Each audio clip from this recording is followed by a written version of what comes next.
Roger, Roger, Roger, Roger. What? It's the third. It's the 3rd of April.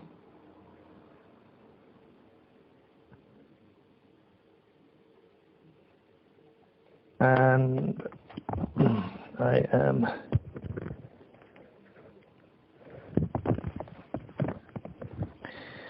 about to set off to the Connemara in my shorts. Just put the wires away. There.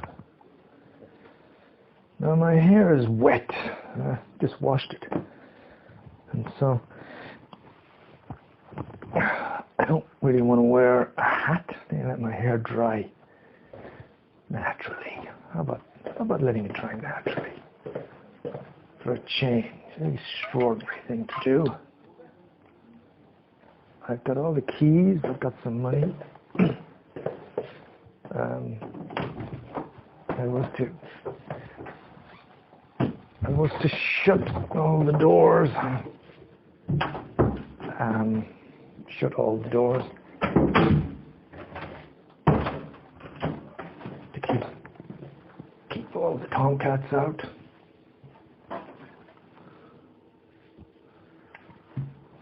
And that's it.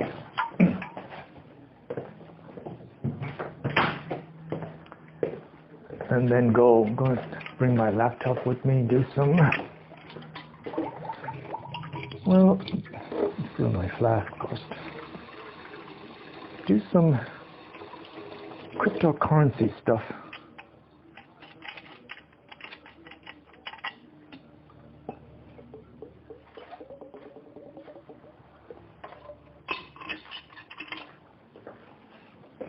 Do some cryptocurrency stuff.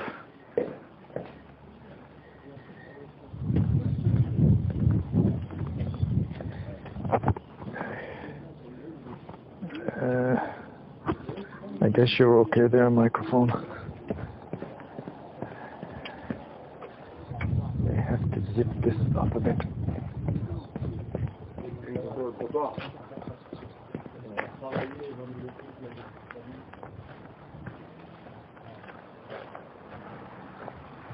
No?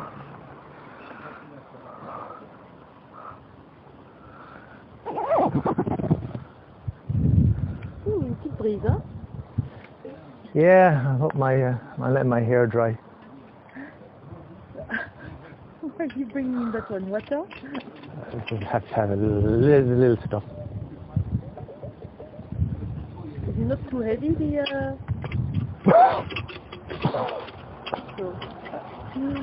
not too heavy, the bag, no? No, it's not too bad. It's funny the reactions you get when you talk to yourself and you have a flask. Oh, I don't know. What do people... But people assimilate flask to whiskey, straight away, I think. Yeah? And then I'm like blah, blah, blah, blah, so maybe they think, I don't know. Yeah. So yeah, I'll go, and I think you can pick me up. Yeah.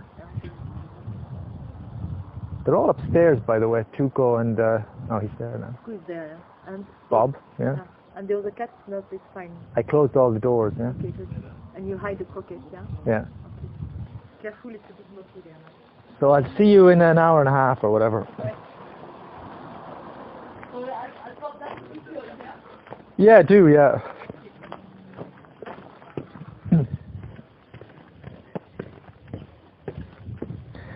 Audrey's boyfriend and his friend are having a barbecue. Funny the things you don't say, because you forget. That's what the noise was. There's a few people in the garden.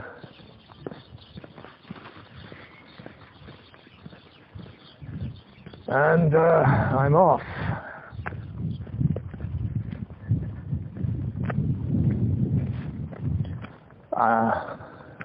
I'm off 4th of April.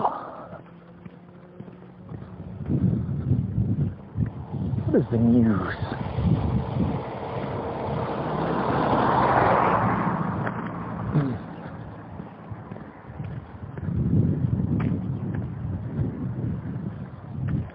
Well, France is going into a lockdown for a month. At the end of today, I think it's the last day before the lockdown. I'm a little bit, I suppose it's only natural. When I look at all the graphs for all the different, or at least for the top 10 cryptocurrencies, I can't help but feel a little agitated, I suppose, that I didn't get my ass in gear a little quicker and just go for it and kind of somehow make it happen, you know.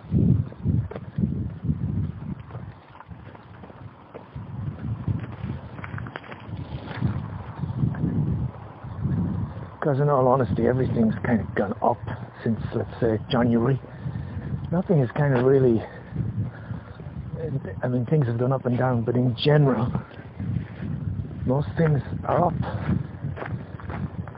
So I can't help think, but God, I wish I'd taken this 10,000 from mass, let's say. And if I just took it all into, let's say, half it into Polkadot, and half it into Bitcoin, Ethereum, it wouldn't matter. I would have made money on it. I shouldn't think like that. I should rather be thinking, well, you did put money on stuff all the way back in November. So you're reaping some of the rewards. It's just when I look at Bitcoin and Ethereum, I kind of wish I'd gotten in earlier and put more in.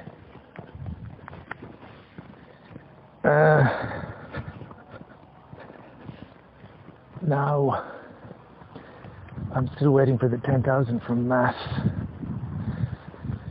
And my simple plan is to just wait for the price to drop on a few things and then jump in and get all the money invested in that.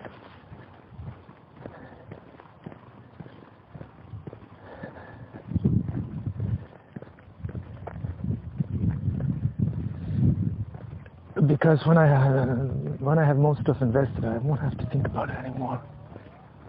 Then maybe I'll just be taking 1,000 from here and there. Let's say we make 1,000 profit in the Connemara. I'll just put that in something. Anyway, this is kind of rambling, and I've gone on and on about these things. There's one thing I noticed from these audios that's something that's not much fun to listen back to, is going on and on about a particular topic. That's, like, let's say, transport fever. Oh my God, the amount of ramblings I've done back in March and April last year about transport fever, but it's really just getting things clear in my own mind. Sometimes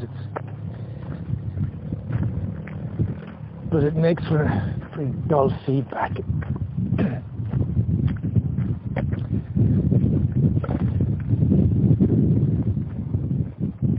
Doesn't matter, really. It's just me anyway. I was listening to a discussion last night. I was playing chess on Jung and the Red Book. The more I hear people talk about the Red Book,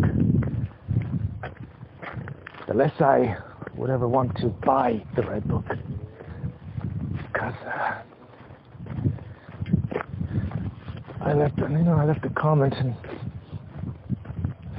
apparently at some point in this book, Jung says, you need to know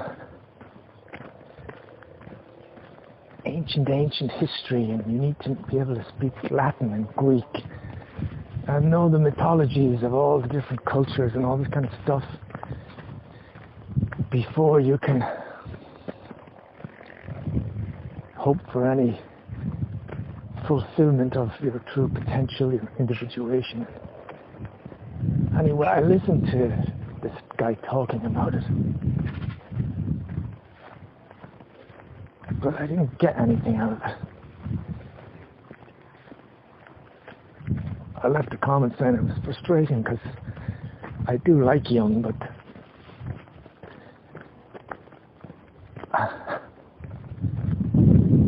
it'd be kind of stupid to say I don't see how anyone can get anything out of this discussion, but of course everybody's different, so maybe some people can. I certainly know that I got a lot more out of there's a man called Edward, I can't remember his second name, he's an American guy, Edward something. There's a few videos of him talking about Jung. I got so much from his interpretation.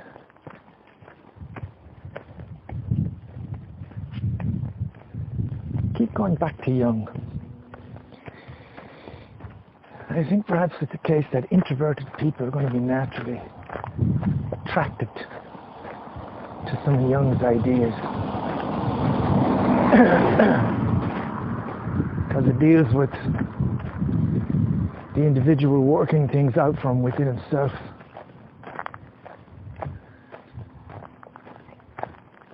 And that notion appeals to introverts and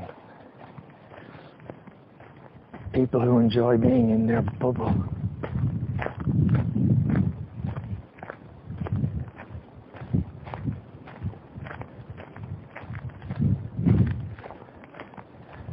I should go back and read it. I have a book on Jung, which is like a summary of some of the stuff. And it's kind of accessible.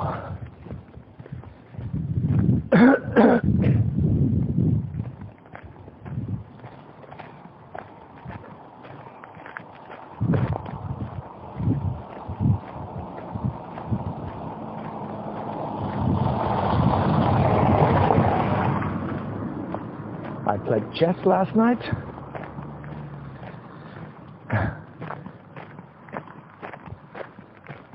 I love playing chess. I really do. I can get kind of upset if I lose, especially if I lose a few games in a row because your confidence goes. But I love the fact that every game develops into its own unique thing. Sometimes you win, sometimes you lose. And sometimes you can win, which is very tormenting for your opponent. You can win quite quickly. It's happened to me a lot where you make a couple of moves and all of a sudden there's a queen and a knight, and they're all 2 squares away from your king.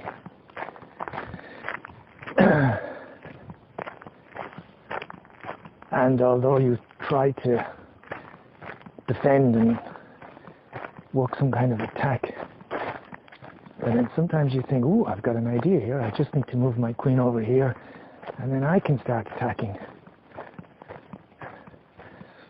But before you know what's happened, your opponent has checkmated you because you just haven't been watching properly.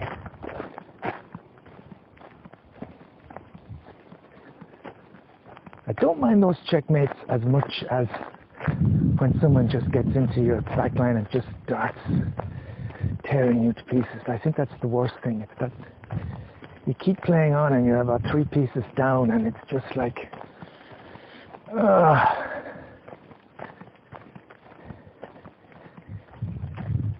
you know,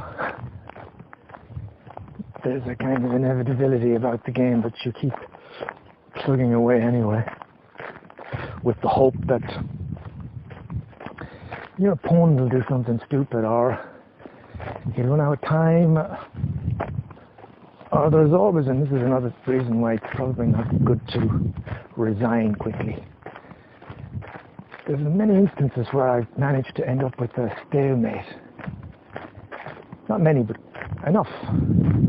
4 or 5 times where you just, even though your opponent has got like 3 or 4 pieces more than you, you manage to get all your pieces taken, and then you manage to put your king somewhere. And with a bit of luck, you may end up with a stalemate. God, this is pretty boring as well, isn't it, talking about chess?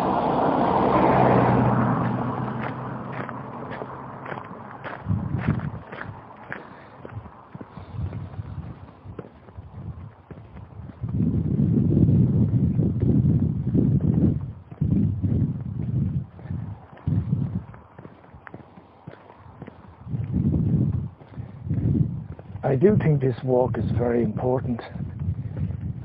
It gets me lots of air, exercise, and so even if it's literally just, even if I was just to walk to the Connemara and then be collected, or walk back quickly, even if there's no real point in going, the walk itself is the point.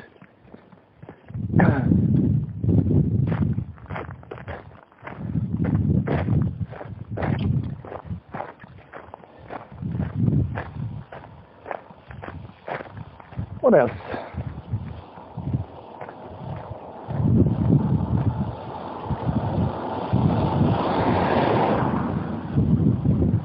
Flo is in good form.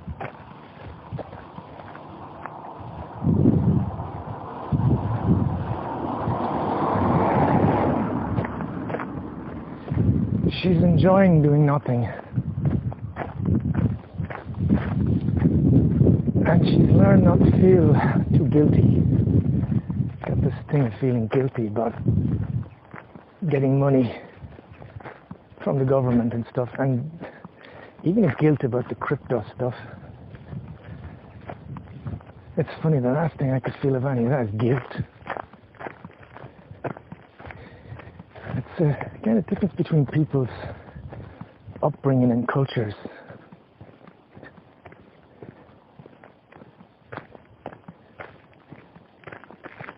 I've kind of seen this year and last year, and especially since the crypto thing and the government's help, almost like a kind of miraculous lesson in a higher power, just telling us to relax. With all my, in the past, the fear of the Connemara closing and our money just slipping away. And yet this year I found a way of, we both, because of the government and because of the crypto, we've found ways of making money by literally doing very little and certainly not working. And it goes to show you never can tell. And things have a way of sorting themselves out.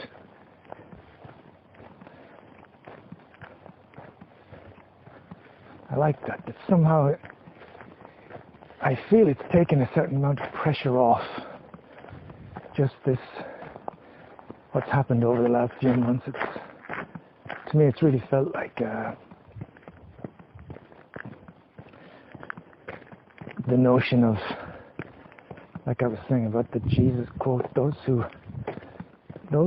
are kind of rich in spirit, I think that's what he meant, will be added to. Rich in spirit, I don't mean to sound, because that in a way sounds very arrogant. Let's say it's more a case of those that have some faith or are confident in the future. Those that are kind of getting down to the basics, and like I would say, to get up and go out and sit in the garden and then look forward to eating something and spending some time playing chess and going for a lovely walk and drinking a cup of coffee, and as Bill Hicks might say, going to the toilet. These are the main building blocks in life, and we can all participate in those things. And then you also need to keep a little bit of the child alive in you, I think, so that you can also use your imagination and basically play. That's where the games, although I haven't found one for nearly a year, but the games are very good for that, because they let you return a little bit to to that kid's imaginary state.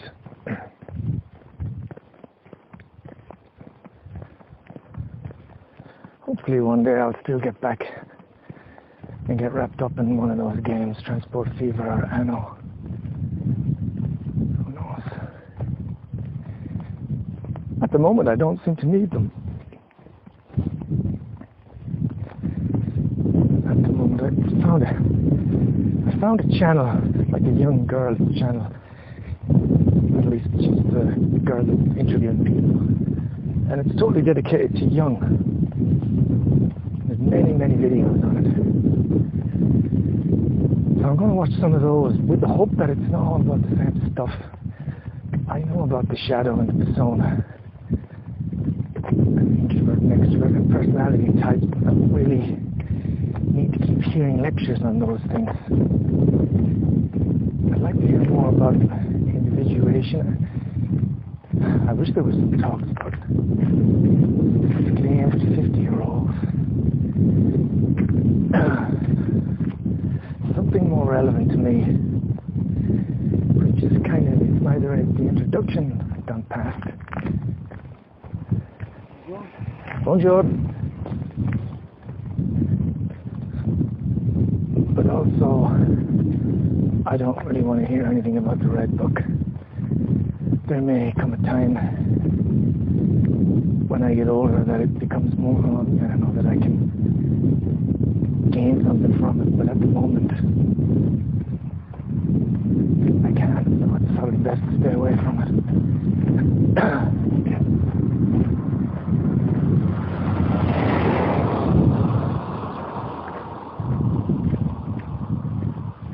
I still believe in magic.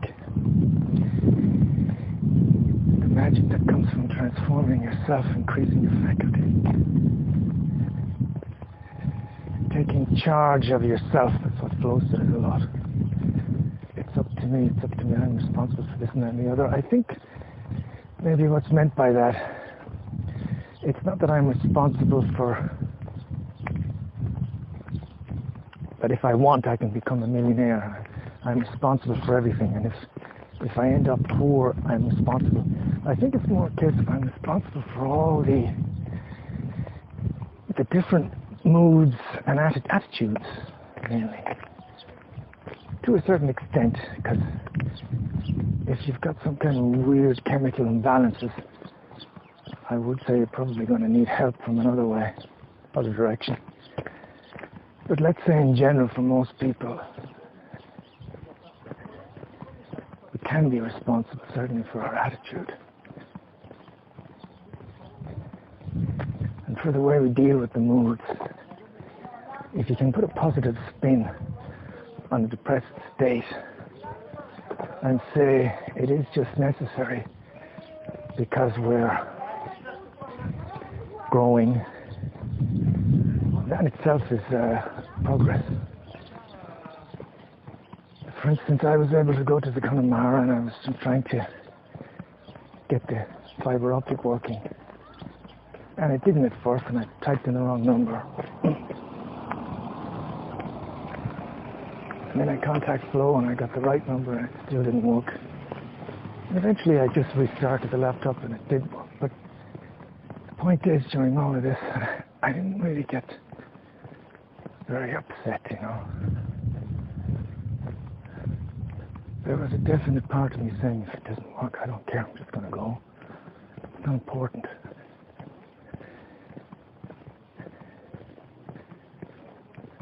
That's a small example of the way you're responsible for yourself. And you can change. You can change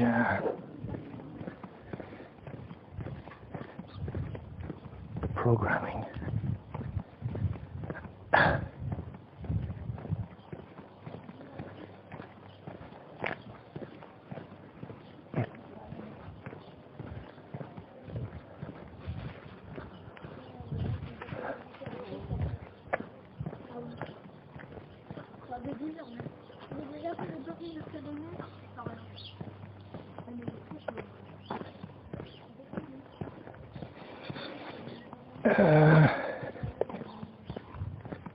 Yeah.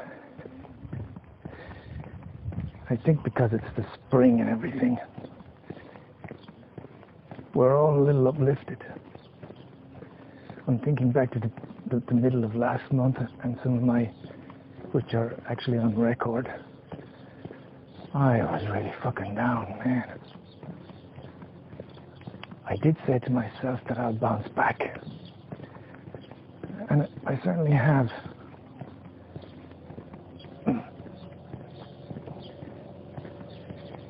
If one could just accept the bad downs like that and just sit there in confidence that you will bounce back and that there may be some necessity for it, and you've got to just try and go easy on yourself when they come, and try not to get too much into the movie, if you like. Try not to get all in a state, because you're projecting the way you feel. You're projecting the chemical goings on or digestive goings on, and you're throwing it up on the screen, and you're saying the reason for it. I know this is kind of very old news, and I know I've done an awful lot of work on this, but you're saying, oh, the reason I feel like this is because I'm dependent on flow, and I'm terrified I'll end up back in Ireland, let's say. These are things we shouldn't do. When you get to feeling bad like that, you should project nothing on that screen. And if things just come on the screen, you just say, well, that would happen, wouldn't it? But that's neither here nor there. That's just some part of me trying to visualize stuff. But it's not the truth. And it's easy to understand why it's not the truth, because you just say, well, remember that time in April when I bounced back? My life was the same, and yet I didn't have that depressing movie running about my dependence on anything. Everything seemed to be confident, and I had a confidence in the future, and that was the movie that was running at that time. I guess in fairness, you should also perhaps not pay much attention to the confident movie either. Although in my case, it's not like it's not a movie that's dreaming about all kinds of unattainable things.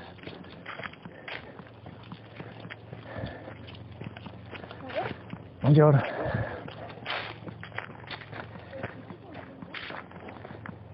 My confident movies playing is basically,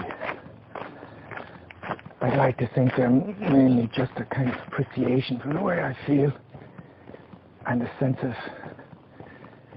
keeping things in the now, you know.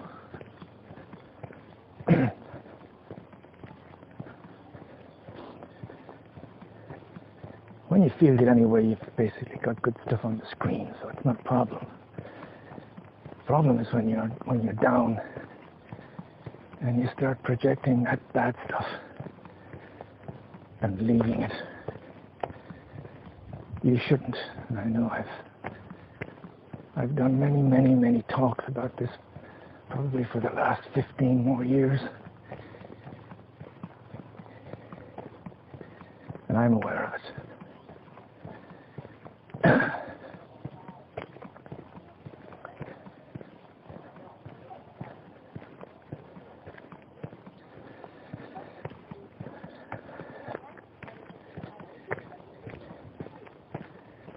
You just enjoy life from day to day, and you will always keep that Burt Lancaster thing in mind when he said how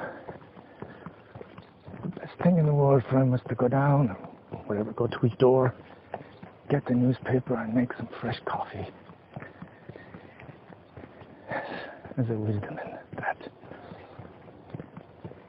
And if you manage to take joy out of the simple things, then you'll probably find that if, when all the lockdowns end and we go on holiday, and I do find myself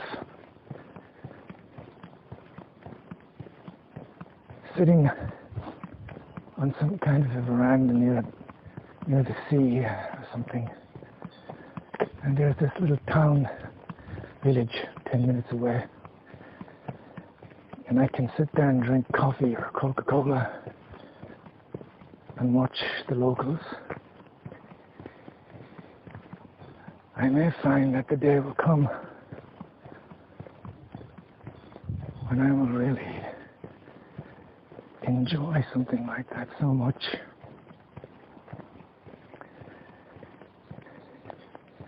It will be as if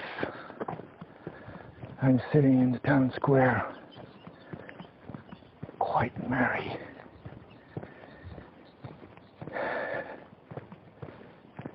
but without a drop of alcohol. It'll be a natural state of kind of excitement, curiosity.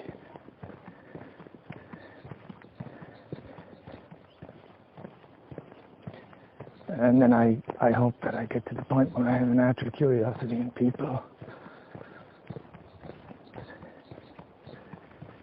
Stop being afraid of people so much. And as I get older, I'll be able to just enjoy the company. Enjoy listening to people's stories. Enjoy being the audience of a couple of young people, knowing how they feel about things, and yet having changed completely from, obviously, none of us are the same as we grow up. But just being the audience on people and having a certain psychological insight into what's going on and enjoying the show, not trying to teach anything or inspire anybody or argue with anybody or change anybody's mind, simply enjoying the show and being able to interact a little bit in the show, like I say, without wanting to change a thing.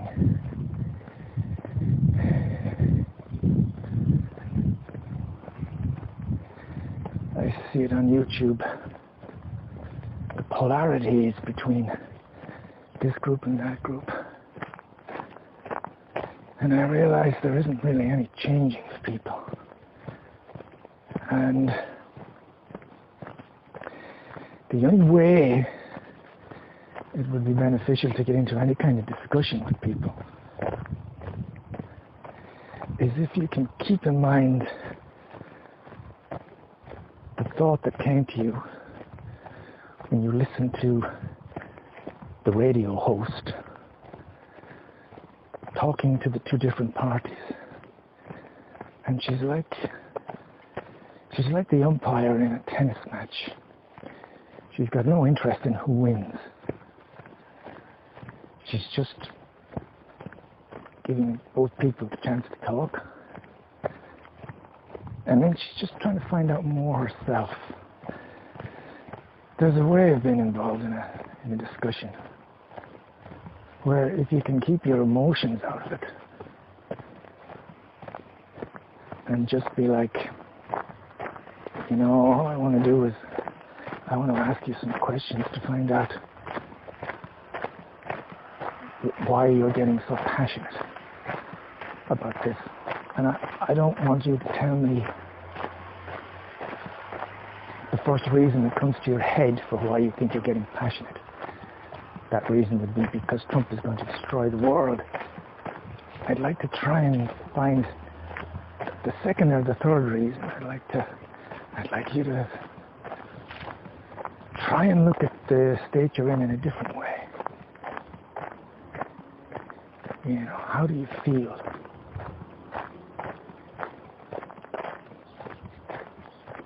not be possible at all to gain anything from that, because if the person is of a certain psychic makeup, they may not know at all where you're going, and they may be suspicious. They may think you're trying to trap them, or they may, questions like that may come across as being very arrogant. And certain type of people, if they don't have a very straightforward answer, they don't like that either. A lot of people don't like the grey area in between black and white. They want the black and white. They want the simple answer. But you may find other people, maybe younger people that have, I don't know, stumbled across some other things, and they may be interested. They may actually find, wow, this discussion with this guy is far more interesting than just talking about Trump, because we're talking about me.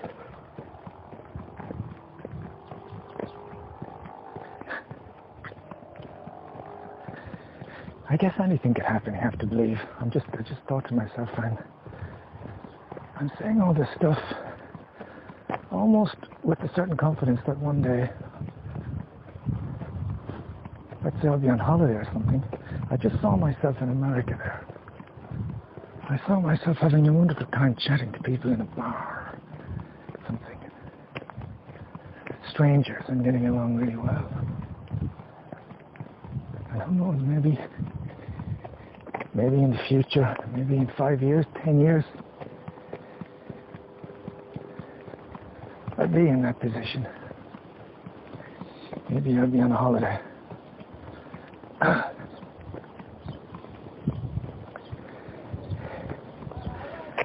Maybe when I die, my soul is going to experience all these things that I would like to experience. That's a nice thought. Maybe my soul is going to go and get involved in the person who's going to become a successful actor. And I'll be a part of that. And maybe another part of my soul is going to go and be that person I want to be, in terms of the unattached, unemotional person who genuinely likes people and doesn't want to cause conflict, but is fascinated to discuss things with different parties. Maybe I'll find a person my soul will find a person that's already got to that state, and I'll experience that. Maybe another part of my soul will go to a school where a 12-year-old boy is experiencing what I experienced in that dream one time, when he knew everything about the people, when he saw it all as a game and he had a supernatural confidence, and he knew that what was called for was not to be the smart ass, but what was called for was to use the knowledge and the confidence he had to get along with everybody, make sure he didn't stand on anyone's toes, and make sure that he praised who needed praising. So maybe one day, a bit of my soul will get back into him, that kid. Maybe a bit of my soul will also become this 17, 18-year-old beautiful girl, and I'll experience what it's like to be the belle of the ball. Because during my boy days, man, I can't say I didn't enjoy being the center of attraction occasionally. I can't say I didn't enjoy walking into a bar or a nightclub and feeling a lot of people looking at me. So wouldn't it be nice to experience what it would be like to be an absolutely beautiful young woman? Someone who, when she walks into a place, she turns every head.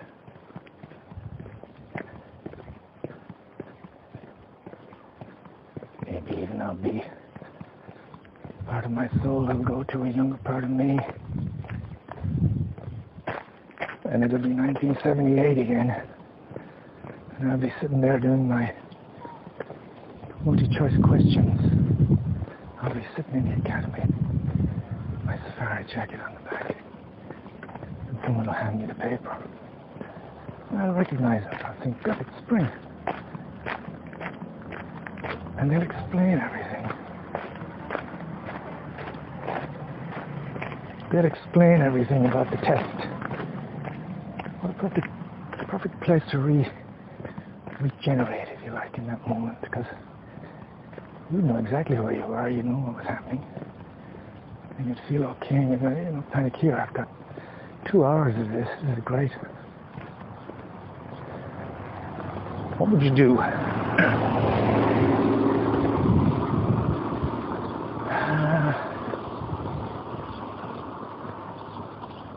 Because there's a chance maybe you'd do a lot better in the test. Maybe I wouldn't. Maybe I'd do worse. I'd do the test, but I'd really like to make sure I got to the 183 class.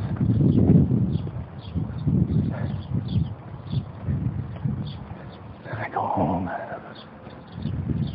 I believe that was a summer's day when you did that.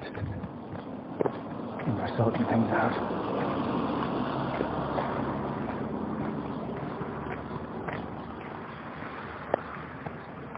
Kind of my biggest fantasy.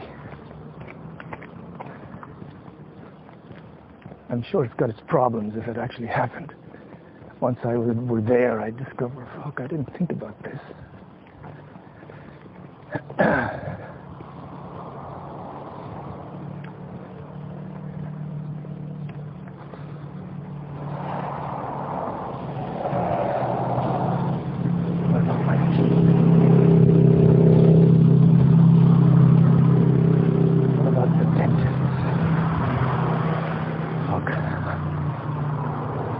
How would you do that?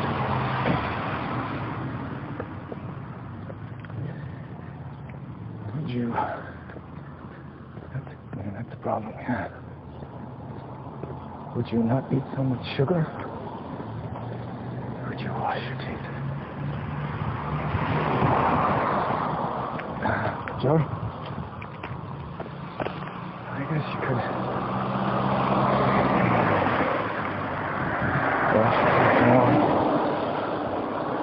Don't let the plaque build up.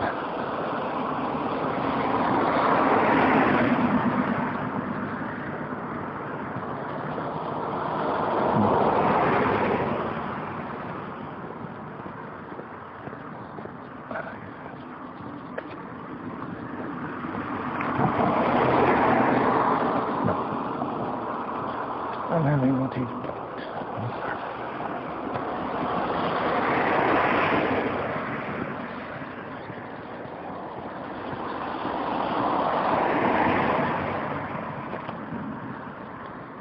I'm sorry about that. I just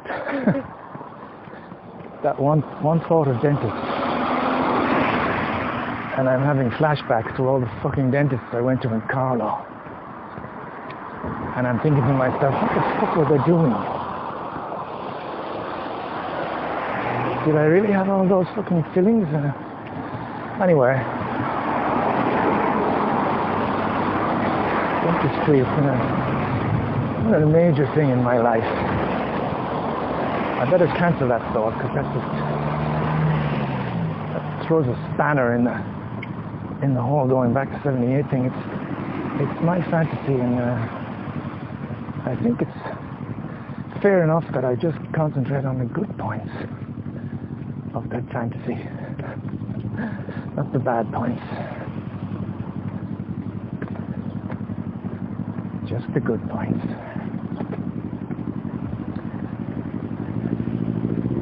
So yeah, if the soul can be everywhere.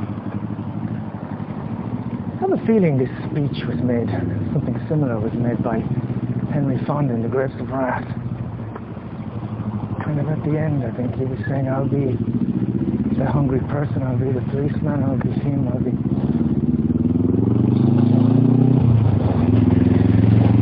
We're all part of one big soul, I'll be everywhere.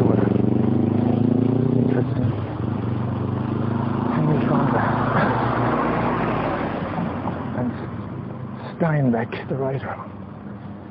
Would have been more Steinbeck who had the thought.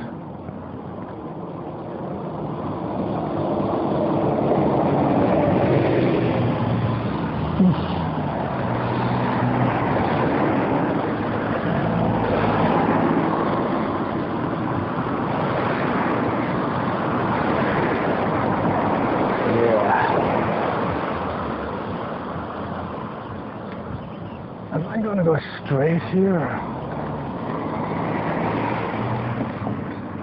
You know, I think I'm going to go the slightly longer route. Past the gendarmerie. Because of the noise.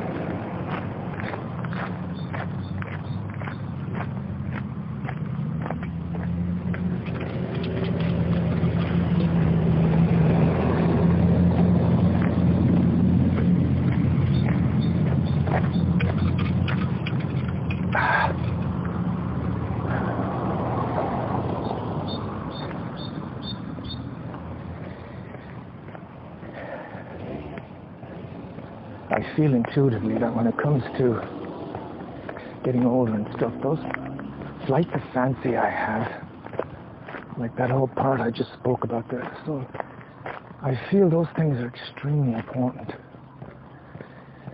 It's extremely important to try and find your own spiritual reasoning, if you like, your own religion. And keep it in your mind and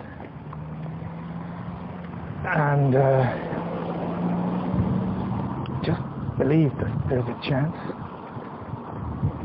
that might happen. I've had some really wonderful dreams about being free in the past. Dream when I was in school. That was the closest I've got to actually experiencing this fantasy. It was a dream I had years ago. I think it was maybe back in Narbonne. I don't have to explain it too much because I know what it was, but it was that sense of kind of knowing what was going on. I had the same experience in White Style Road when I let that girl. I let her beat me at chess. And it was quite a complicated business because I didn't want her to know at all. This really sounds like I'm lying through my teeth about this one, but I'm not. I really wanted her to win, but I wanted to play in such a way that it would be a bit of a struggle for her. Something happened. Maybe I was smoking a lot at that time, I don't know. But when she won and her face lit up, something happened. It was just... It was like I understood something.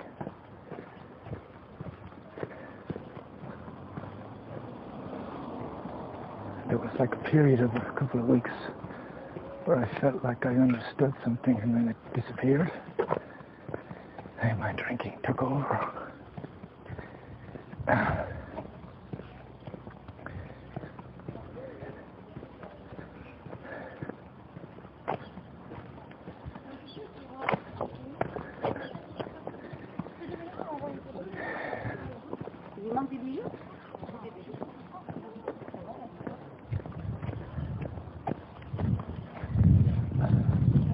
Buongiorno. Buongiorno.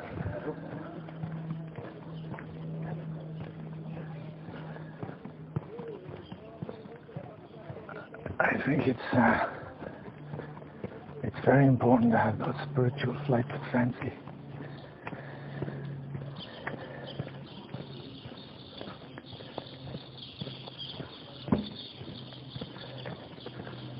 Those kind of ideas, they may be more valuable than crypto or anything else at the end of the day.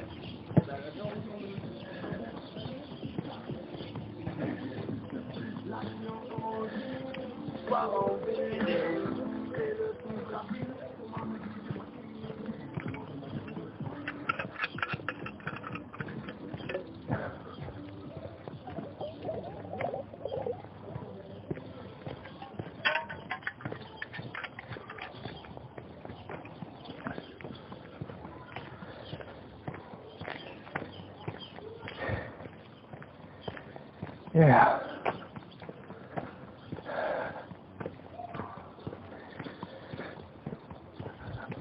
That's the kind of walk I like, by the way, when my thoughts find something else, a more important level, if you like. That's, I just see two young girls coming toward me with little shorts and t-shirts, and that's, I'm sorry, the spiritual side sometimes has to take a back seat to the fucking physical animal cock.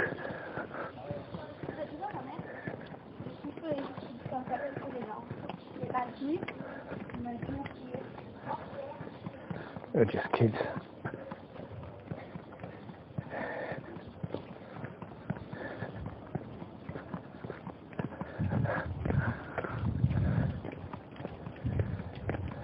Yeah.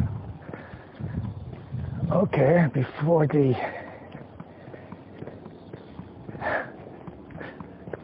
very physical side of me took over, I was saying I like these walks that elevate me a little bit and leaves me with a kind of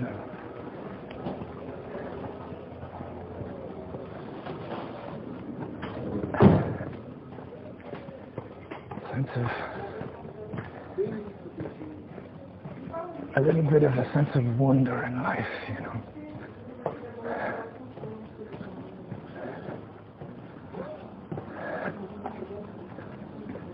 Yeah.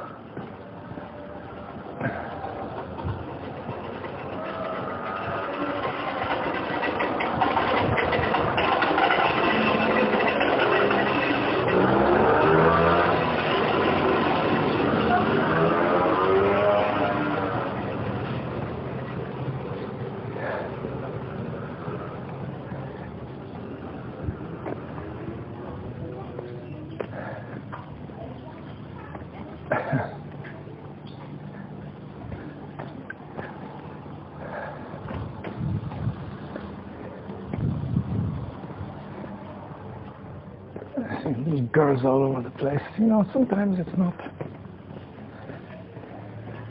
that there's a little bit of an uplift when you see people like that, and it's not perverted, and it's not always a sexual thing, although there's a natural element to that.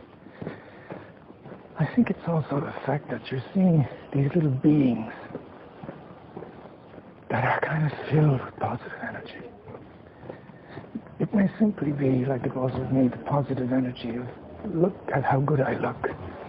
Our girls that are coming into the knowledge of understanding the power they have, you know. But I think the energy that these young little creatures give off can be a little bit contagious. Anyway, I've reached the Connemara.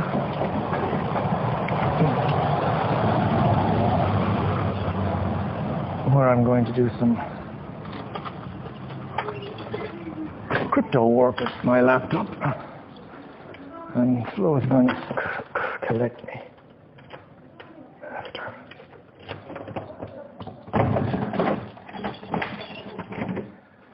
Yeah, I think it's a fact when you see kids at a certain age, or even teenagers and stuff, they radiate that kind of glow of just wonderful obliviousness to the difficulties of life, you know. And I think, yeah, I'm sure Flo would agree with that. It creates an energy, and the energy goes around, and you can kind of pick it up.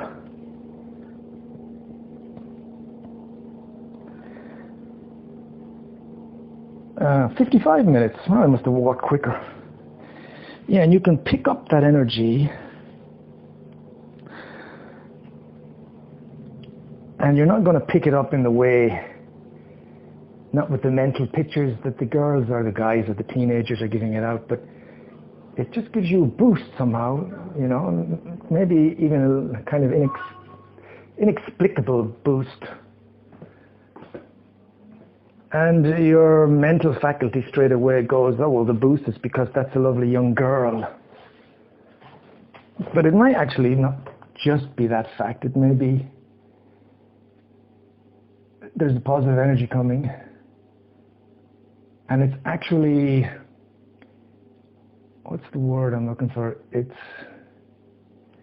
the positive energy is interacting with your own youth, if you like, that you've got stored somewhere, that energy that you once had, and it's resurrecting that energy, and it's causing you to just feel a bit lifted. Possible. What am I going to do here? It's 57 minutes. I'm going to let it go to an hour. Why not?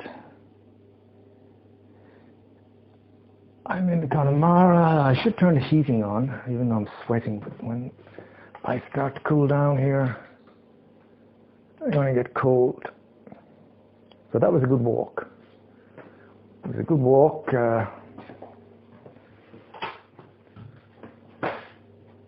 I like some of those thoughts.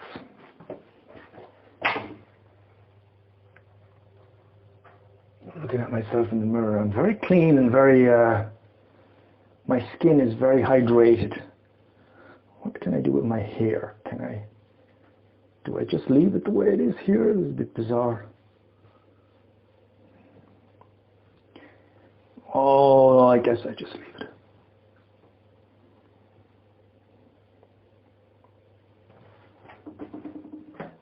It's fine, it's fine. What I'd love to do now is make some coffee, and I can't, because the thing is not working.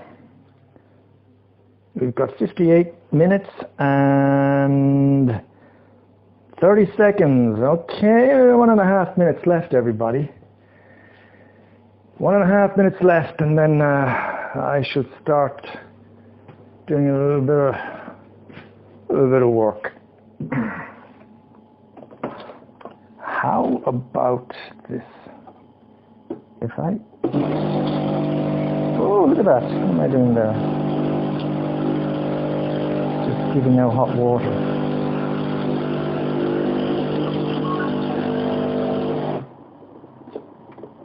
Okay, I'm not sure what good that would do.